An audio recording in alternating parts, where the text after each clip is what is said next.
Welcome to the Murfreesboro City Council. It's July 20th. Councilman Sean Wright has our prayer and our pledge. All right, please bow your heads. Dear Heavenly Father, please be with us as we make our decisions this week for our meeting. Please be with those with spoken or unspoken prayers, and please be with all of us to learn that we have a lot more that we can come together about than separate us from. It's your name I pray. Amen. Amen. I pledge allegiance to the flag of the United States of America and to the republic for which it stands, one nation, under God, indivisible, with liberty and justice for all. All right, thank you, Sean. All right, we'll move into,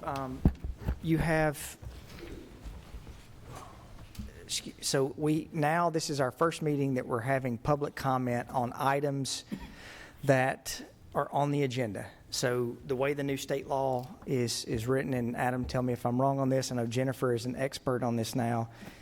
This was written to be able to allow people to speak to items that do not have a public hearing. So for example, items that are on motion that you may want to talk about, that you have the ability to come up. So we're going to handle those just like what we handle our public hearing. You can come to the podium.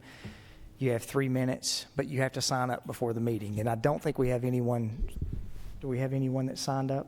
We have no one signed up to speak tonight. Okay. So we'll continue to make sure and remind everyone that the process that we're doing, we welcome people to come up and give feedback. So we'll make sure that we have that. So we have no one wanting to speak about items that are on the agenda. So we'll move into our consent agenda.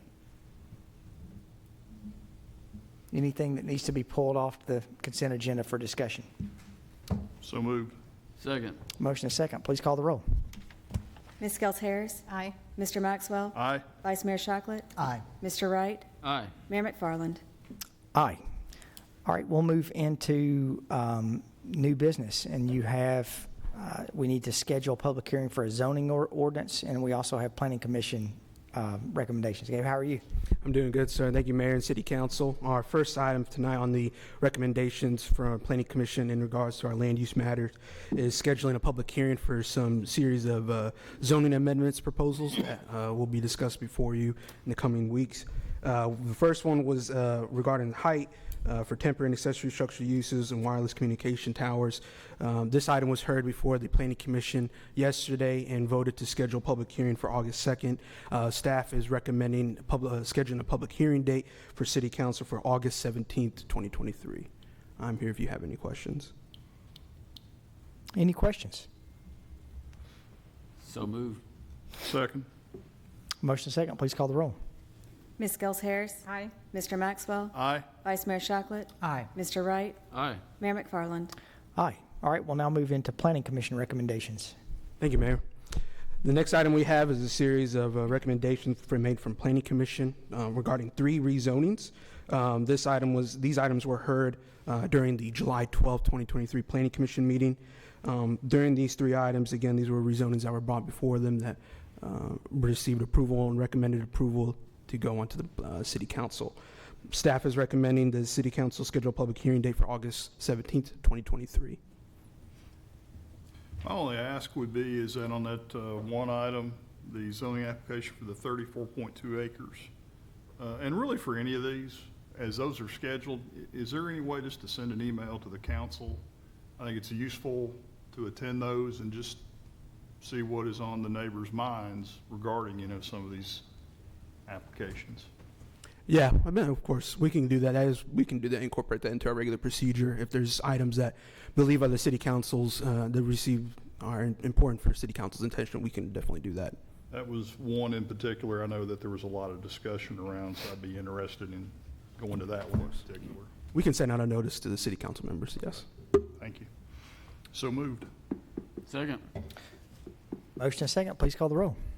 Ms. Gels Harris? Aye. Mr. Maxwell? Aye.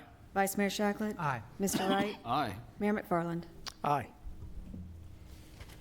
All right, we'll move to, thank you so much. All right, we'll move to ordinance. You have the fiscal year 24 budget amendment, and this is on page.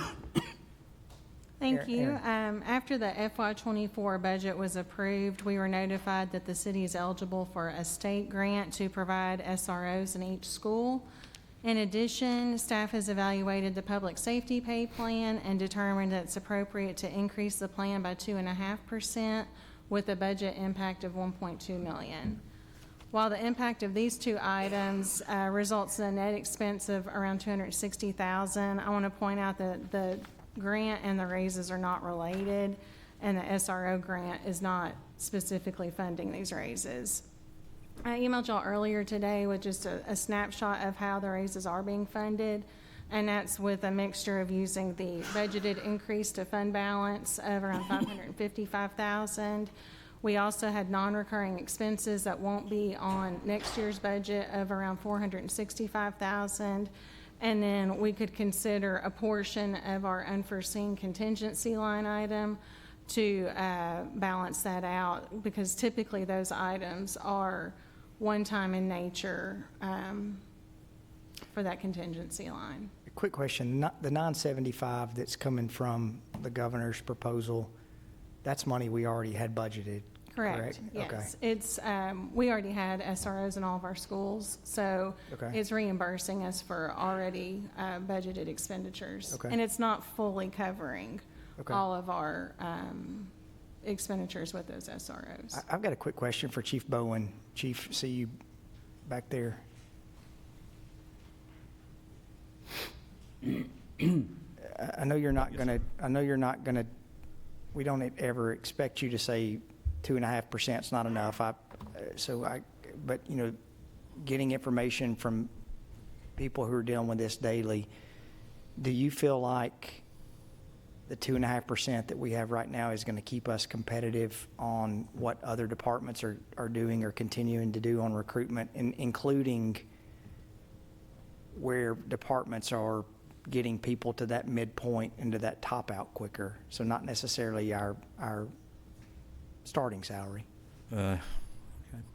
Just a little, first of all, I know the mayor and council have done a lot recently to help with raises and help with pay for public safety, and I know staff is greatly appreciative of that. I can tell you this year, since a lot of those measures have been put into place, July 1 or January 1 to July 1 this year, we've probably seen a more improvement than we've seen in the past, and a lot of that we attribute to the raises and some of the things that have been put in place. I think at the beginning of the year we were around 50-something shortage. Right now we're at 29. This week we broke 29, so we've made some strides. The big challenge for us is a lot of agencies are growing, but a lot of agencies don't see the growth that we need to address. I know that next year will probably be a year where we ask for quite a few positions.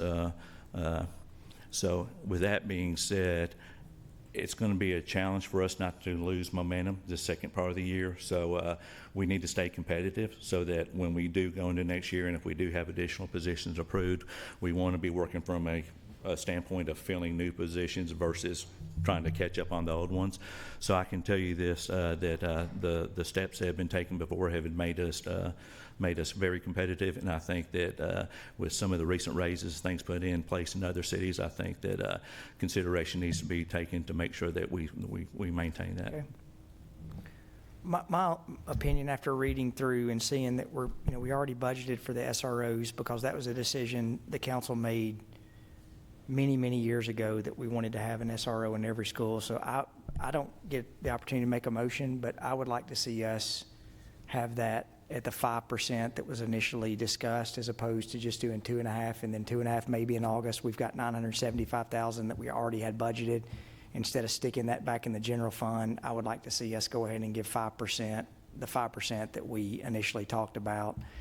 And council, the reason I say that, I've sat up here 5 or 6 years ago when we got where it was this race to keep and hire, and I don't think if we do not make sure that we're incrementally doing that on a yearly basis, we're going to end up in the same boat we were 5 or 6 years ago, and then we're going to have to end up making, I think at that time it was maybe on average a 7.5% increase. Some it was 11, 12, but on average it was 7.5, and so I would rather do that now as opposed to having to take it all at one point at one time. And the other part too, it takes us a month to lose someone, maybe less if someone applies and gets hired. It takes us 2 years to train someone.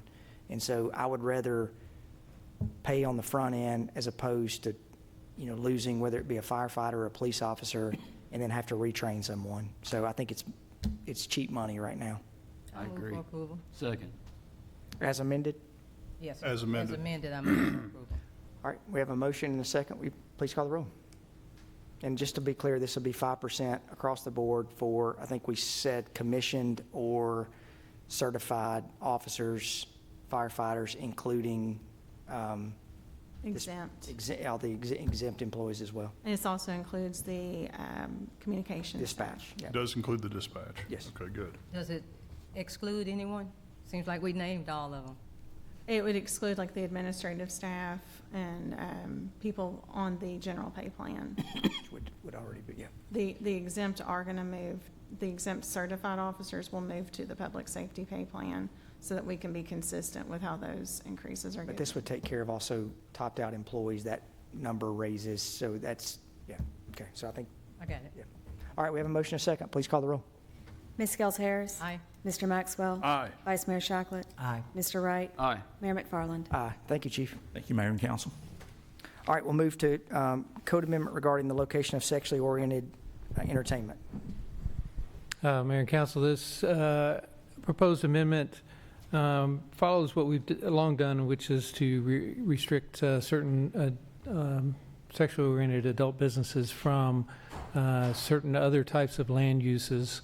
This would incorporate that in for adult-oriented entertainment and ensure that that's separated from businesses such as churches and daycare, schools, and other types of businesses where there is an impact for that type of activity on the land use, the use and enjoyment of and property rights of the other owners close by. So this is the proposal which would remove those businesses at least 500 feet from the other land uses that are listed.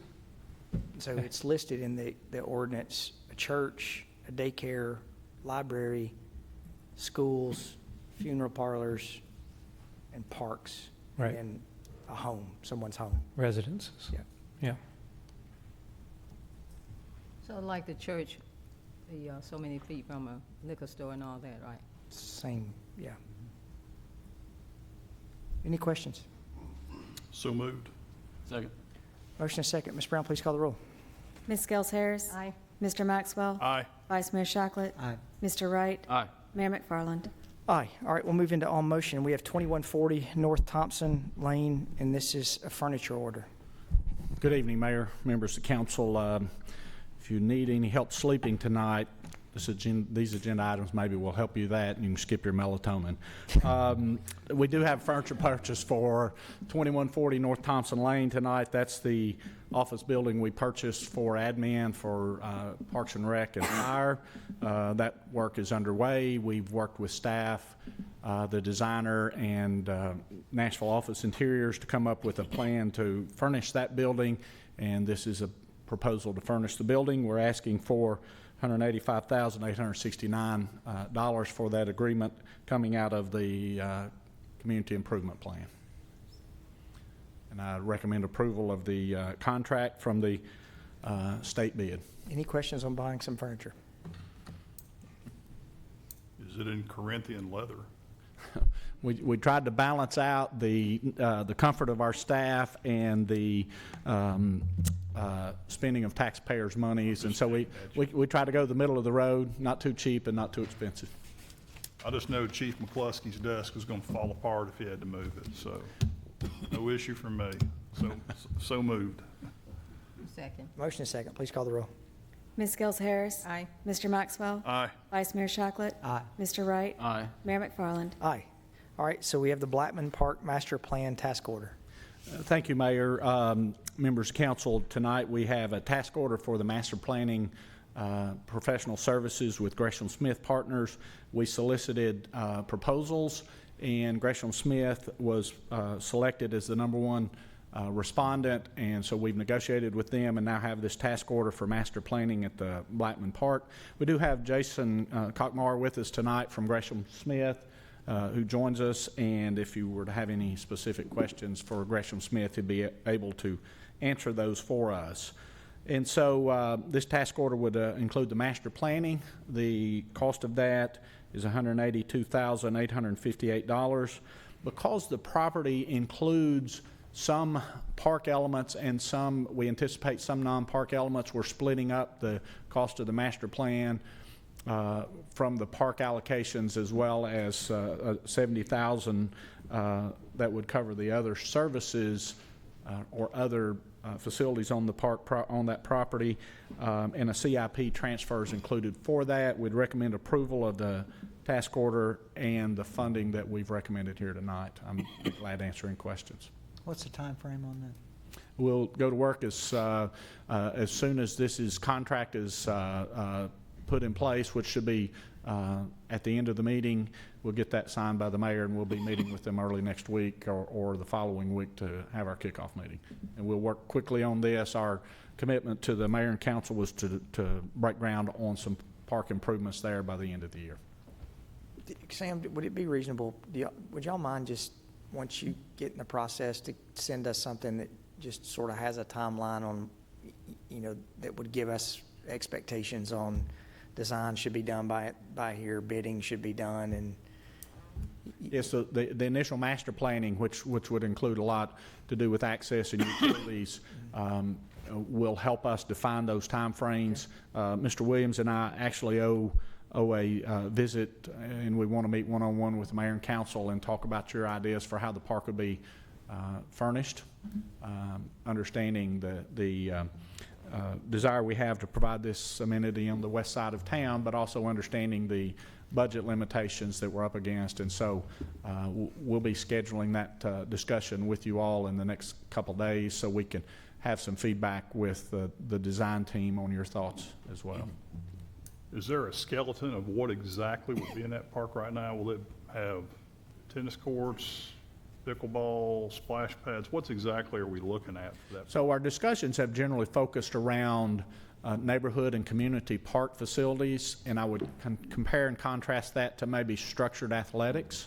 So it would maybe tend more toward families and neighborhoods. There's a lot of rooftops there, and the types of amenities that would go with that, walking trails, park shelters, picnic pavilions, playgrounds.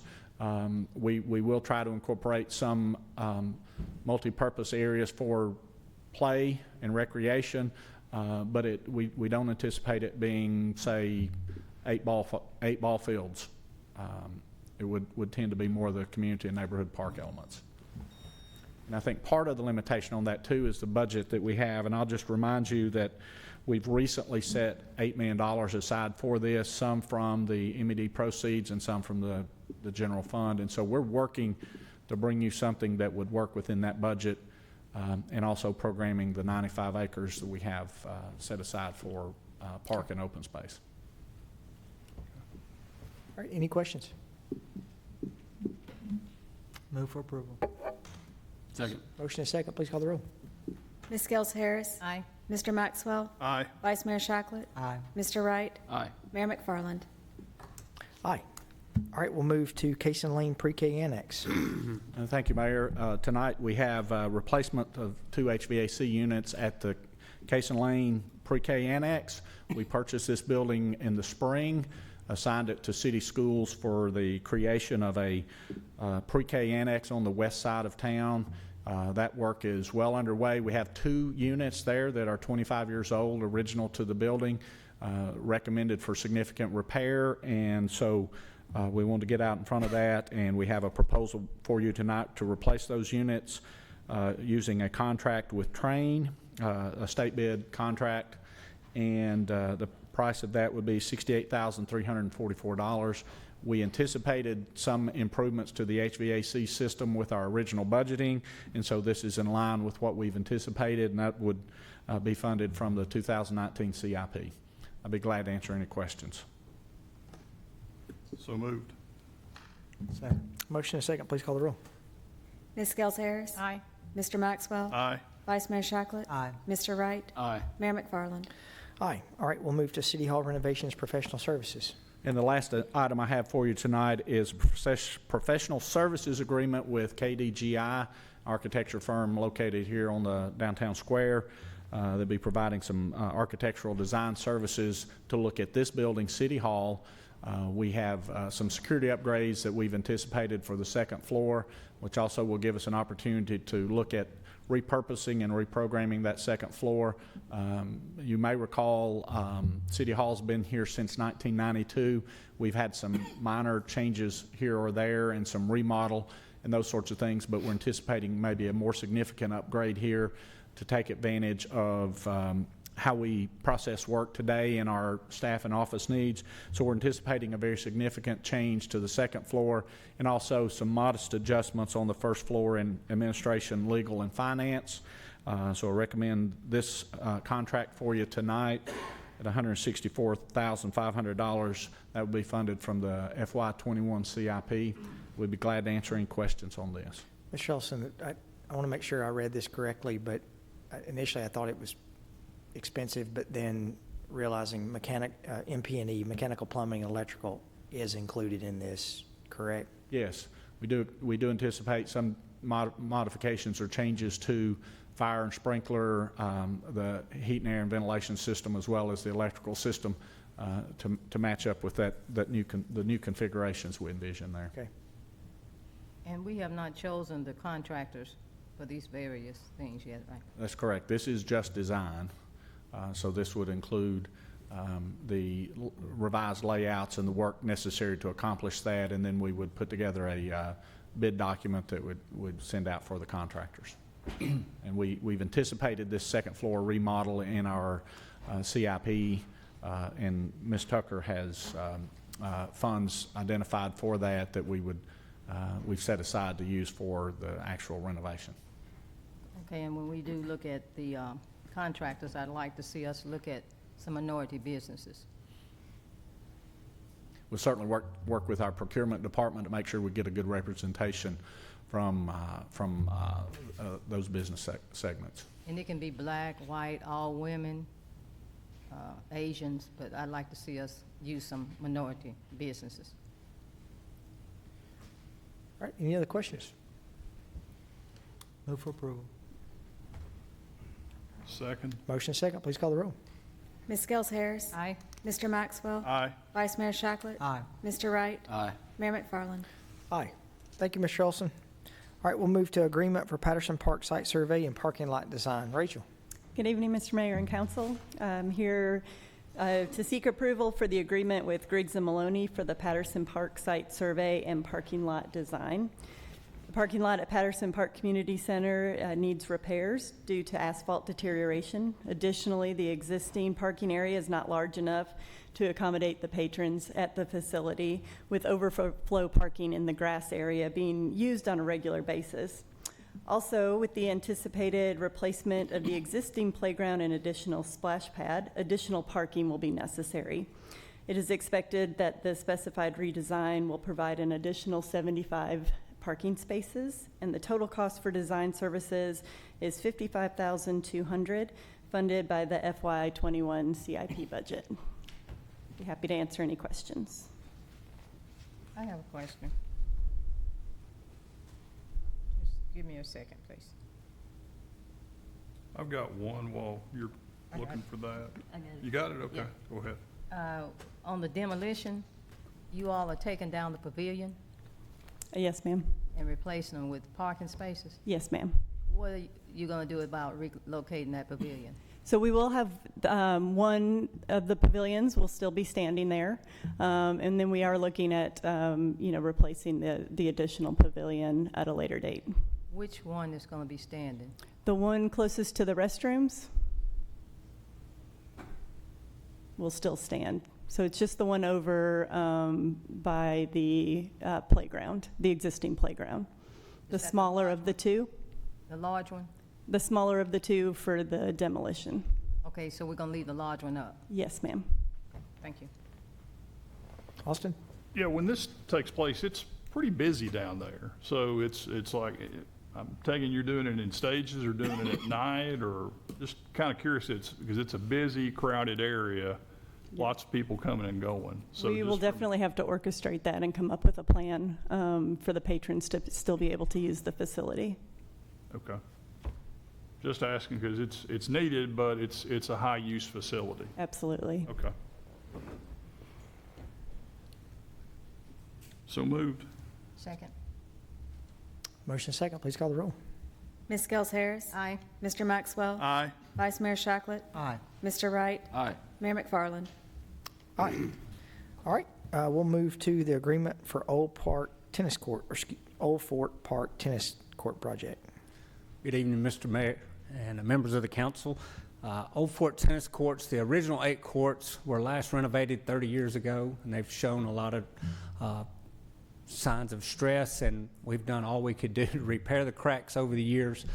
So a total demolition and renovation is required. So before you is an agreement with Wold Architect and Engineers. They're the original architect and engineers of the project to help us renovate those courts, add hitting walls, better lighting, better surfacing, and player amenities like shade structures and sidewalks and water fountains. The cost of is to not to exceed $75,170, and that's allocated in ARPA funding. Thomas, can I make one suggestion? I don't want to bypass the tennis commission, but as council members, I think Bill's been on some of these emails and tagged on Facebook. There's a very growing segment of pickleball players. Absolutely. And I think it would be good, even if this is not where it can be coordinated to share, but I think it would be good to bring something back to us to talk about what we're doing across the city with pickleball, and then really look at this to see out of those 8 courts, if there's 1 or 2 that can be for pickleball. We're doing a lot of pickleball things that are at existing facilities, but there's none that are really close to the west side of town. And Old Fort Park is the closest one to the west side of town. So, you know, the only thing I have learned that diehard tennis players, when you bring up pickleball, they get really mad. And then pickleball players get really mad. They don't mesh together. And that may be the thing, but it would be good to have something come back and tell us. This is a very versatile space, so adding pickleball lines and making it a combination tennis pickleball, if that's what the council wishes, it wouldn't require any additional funding. It just needs to be implemented in the design. I'm not asking us to make a decision tonight, but I think it would be good to at least have a recommendation come back to us about what we are doing across the city with pickleball, and if this is an option, or even if there's an option next to these 8 courts to maybe extend the courts a little bit to have a pickleball court, but something that, just a recommendation to us. Absolutely. Well, we will definitely look at all angles of it and come back with something. But if the tennis community asks who made this recommendation, I'd like to just say that Sean Wright made this recommendation. I think he's on that committee, right? Yeah. I'll make the recommendation. I'm Okay. not up for election for 3 years. He's next year, so. You know, the few times that I have mentioned this to people who are on the tennis commission, they just sort of shake their head. And, you know, and I get, it's like a golfer wanting to share and say that we're going to turn a golf course into foot golf. You know, no one wants to do that, but, you know, we do have I brought the, it up at a tennis commission meeting, yeah, these 8 courts. yeah, okay. So, Sean, it's his idea. I know. It's the mayor's idea. I just brought it up at a tennis commission. Did you meeting. get chastised for even bringing it up? Yeah. Yeah. So, I got some weird looks. yeah. I'll make the motion that it's amended to include at least 2 courts that could be utilized for pickleball, because you can get 3 on a given court, because it's not going the same direction. You're going at a different direction. Yeah. Or just like you said, add just. Add the lines as necessary, but at least at a minimum of 2 out of the 8. It's not like you've still got 6 that are reserved for tennis, but you would give the pickleball community a little more access. So the tennis commission people want your phone number now? Yeah, that's fine. I'm just going to give them Madeline's number. This is just agreement with design, Yeah, but so- we can so- certainly have design bring back several Yeah. alternates for Yeah. council Yeah, to choose that from. You know, the tennis commission, I'm sure that they're looking at lots of different things, but, you know, I just got tagged Thursday or Friday of last week from an individual that, you know, and So I think it would be good just to show that's a very growing community and so it would be good to at least have a plan to show what we're doing. Absolutely. I'll second that, even though in playing pickleball, I went flying in the, I haven't been back yet, but I'm coming back. You're coming back. It's a fun sport. I like it. Yeah. I All right, stay on my feet. I will ask this, if those 8 courts, if they were covered, I'm sure that's going to add to a cost, but would that prolong the life of those courts? Well, sure, it would prolong the life. I'm not sure if the return would be significant enough to justify Yeah. just recoating them every 5 to 7 years as we do now. That we'd have to run the numbers, but that's a significant investment to preserve them. Where with our existing indoor courts, we're still in the, we're at the point now where we need to resurface those. They're hitting 7 to 8 years, and what happens is the sand, the grit wears down, the balls get faster, they're not as stable. So while the elements play a big part to speed that process up, the wear and tear itself, it requires them to be resurfaced every so often. Okay, thank you. All right, we have a motion and a second. Please call the roll. Ms. Skels Harris. Aye. Mr. Maxwell. Aye. Vice Mayor Shacklet. I guess. I'm not sure exactly what we were voting on. Just the design. Okay. Yeah, I mean, we're not voting for There's construction. a lot of conversation. I just want to make sure. Bill Shacklett's idea. So The Bill, original proposal. yeah, so I think the original proposal with some recommendations coming back on how that. Consider To some other things. consider That's a good point. incorporating I pickleball. can vote aye for that. Jennifer's laughing at us over here. Write that up. How's that going to appear in the minutes? In the minutes, it will state that there was a motion made on the design with some ideas with pickleball incorporated. That's fine. Perfect. Aye to that. Aye. Aye. Mr. Wright? Aye. Mayor McFarland? Aye. Thank you, Jennifer. Motion passes. All right, we now have an agreement for Patterson Park Playground and a splash pad project. I'm seeking approval for the agreement with Kimley Horn for Patterson Park Playground and Splash Pad Project. In 2021, the Parks and Recreation Department coordinated with a design firm in consultation with the local community and Patterson Park patrons to develop a master plan for the campus. Two of the key elements of the master plan were to replace the 20-plus-year-old playground and a splash pad, both to be located in front of the facility. Additionally, this design will include an enhanced sidewalk connection to the pickleball courts and will also contain a history trail that details the history of Patterson Park campus. The total design costs are $97,500 and funded through ARPA and the 2021 CIP allocations.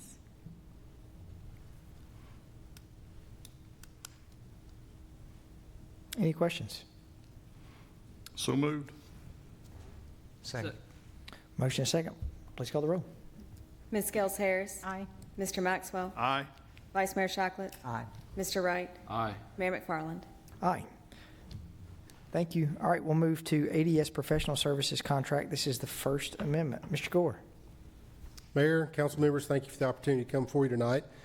This first item before you is an extension of ADS Professional Services Contract for sanitary sewer flow monitoring.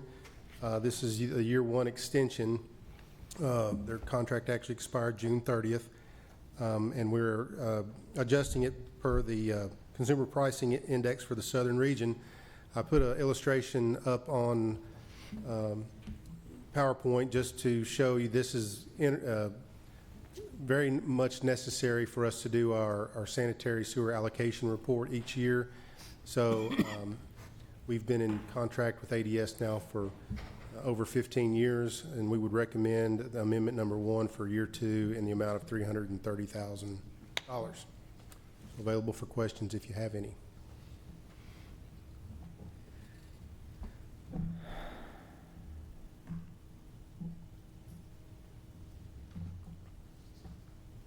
Any questions for Mr. Gore?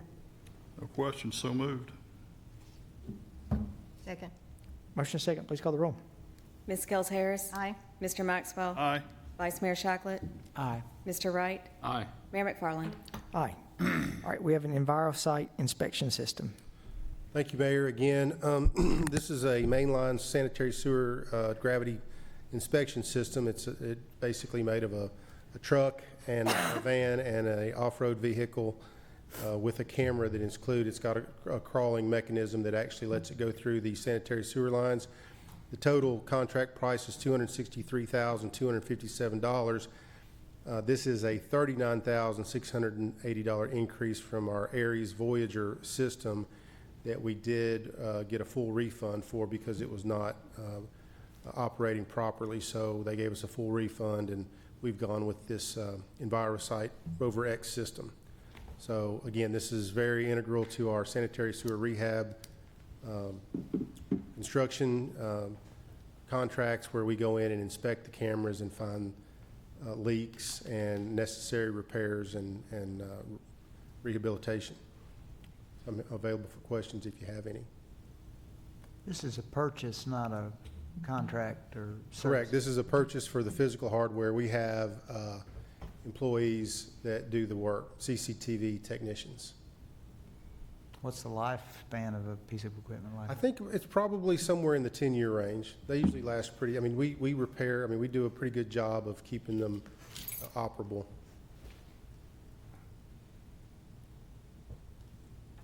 No other questions, I move for approval. Second. Motion and second, please call the roll. Ms. Gels Harris. Aye. Mr. Maxwell. Aye. Vice Mayor Shacklet. Aye. Mr. Wright. Aye. Mayor McFarland. Aye. All right, we have a vac truck purchase. Again, a picture here of our jet vac truck. These trucks are in use by equipment operators that come in, and again, our gravity collection system, we go in and jet vac these gravity sewer systems, and we plug off the downstream manhole, and then we actually, what we accumulate, we vacuum out and go and dump that at the Water Resource Recovery Facility. These are pretty expensive trucks. This is a replacement truck. We budgeted $500,000. We have one available for $519,890, so just about $20,000 over our capital budgeted amount, but we do have funds available. So we would request your approval for this purchase. So when the sewer is backed up, this is what you use? Yes, sir. It's got a very high pressure nozzle. If you do have a backup, or if there's something that, it's like, I tell people it's kind of like your arteries. I mean, if this is what goes in and kind of cleans out any blockages or problems that you got in the collection system. I assume that hose is very, very, very, very. We have manholes aren't over 400 feet apart, so we really don't need anything more. I think the hose is probably 500 feet. Okay. But we do routine cleaning. There's certain parts of the system that we know have a lot of fats, oils, and grease that accumulate there. So we do have regular preventive maintenance routes that we also take. So moved. Second. Motion and second, please call the roll. Ms. Gels Harris. Aye. Mr. Maxwell. Aye. Vice Mayor Shacklet. Aye. Mr. Wright. Aye. Mayor McFarland. Aye. Thank you very much. Thank you, Mr. Gore. All right, we'll now move to board and commission appointments. You have the Board of Electrical Examiners, Construction Board of Adjustments, Parks and Recreation, and the Library Board. So moved. We're doing all four of them at once or one at a time? Do you mean to do this? One at each time. Yeah. For All right, each so- board. Yeah, we have the Board of Electrical Examiners. So moved. Second. Motion and second, please call the roll. Ms. Gels Harris. Aye. Mr. Maxwell. Aye. Vice Mayor Shacklet. Aye. Mr. Wright. Aye. Mayor McFarland. Aye. All right, then we have Construction Board of Adjustments. This is basically like the BZA, but for building and codes, if someone needs a variance. And so most of the people you'll see on here are either architects, builders, or engineers. It's a very specific board, so. So moved. Deadly skills. Second. Motion is second. Please call the roll. Ms. Gels Harris. Aye. Mr. Maxwell. Aye. Vice Mayor Shacklet. Aye. Mr. Wright. Aye. Mayor McFarland. Aye. All right, we have the Parks and Recreation Commission. You have reappointments of Dr. Gloria Bonner, Dr. Tim Rodiger, who is the vice chair, and Dr. Charlie Montgomery. So move. Second. Motion is second. Please call the roll. Ms. Gels Harris. Aye. Mr. Maxwell. Aye. Vice Mayor Shacklet. Aye. Mr. Wright. Aye. Mayor McFarland. Aye. Then the Library Board, you have Dina Piazza, filling the vacancy left by Vicky Twitty. So moved. So moved. Second. Motion is second. Please call the roll. Ms. Gels Harris. Aye. Mr. Maxwell. Aye. Vice Mayor Shacklet. Aye. Mr. Wright. Aye. Mayor McFarland. Aye. All right, we have a few beer permits. We have a regular permit for a new location for a convenience store at 5265 Veterans Parkway. The applicant has met requirements for a permit and is recommended for approval pending final building and codes inspections. So moved. Second. Motion is second. Please call the roll. Ms. Gels Harris. Aye. Mr. Maxwell. Aye. Vice Mayor Shacklet. Aye. Mr. Wright. Aye. Mayor McFarland. Aye. Any other statements to be made? No, sir. Any other business from staff? Any other, Craig, real quick, can you update us?